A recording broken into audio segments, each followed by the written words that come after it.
BRS అధినేత మాజీ CM కేసీఆర్పై మంత్రి పొంగులేటి శ్రీనివాసరెడ్డి కీలక వ్యాఖ్యలు చేశారు. మహబూబాబాద్లో కాంగ్రెస్ జనజాతర సభ నిర్వహించారు. ఈ సభలో పాల్గొన్న కేసీఆర్ ఘాటు వ్యాఖ్యలు చేశారు. కేసీఆర్ సీఎం రేవంత్ రెడ్డిని లిల్లీ ఫుట్ అంటున్నారని మండిపడ్డారు. వరంగల్ మిరపకాయ సంగతి మీకు తెలుసు అని అన్నారు. సమయం చూసి మిరపకాయ ఎక్కడ పెట్టాలో అక్కడ పెడతామని కీలక వ్యాఖ్యలు చేశారు. కేసీఆర్ నోరదుపులో పెట్టుకోవాలని హితవు పలికారు. కేసీఆర్ చెప్పుకుడు తినే రోజు త్వరలోనే రాబోతుందని వార్నింగ్ ఇచ్చారు. కారం ఎలా ఉంటుందో నీకు తెలుసు. సమయం వచ్చినప్పుడు, సందర్భం వచ్చినప్పుడు ఈ మిరపకాయ ఎక్కడ పెట్టాలనో మా నాయకుడు రేవంత్ రెడ్డి గారికి తెలుసు.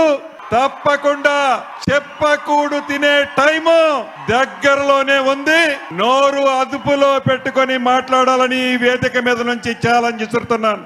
అంతేకాదు, ఆనాడు ఫోన్ ట్యాప్ చేసి మా వేదిక మీద ఉన్న ముఖ్య నాయకులే కాదు, వేదిక ముందున్న వేలాది మంది మీ అందరి ఫోన్ ట్యాపులు కూడా చేసిన ప్రబుద్ధుడు. ఆ ప్రబుద్ధుడు చిట్ట చివరికి మీరు మీ బిడ్డతో మాట్లాడినా, మీ భార్యతో మాట్లాడినా, మీ స్నేహితుడితో మాట్లాడినా మనిషి స్వేచ్ఛని హరించిన దౌర్భాగ్య ప్రభుత్వం గత ప్రభుత్వం.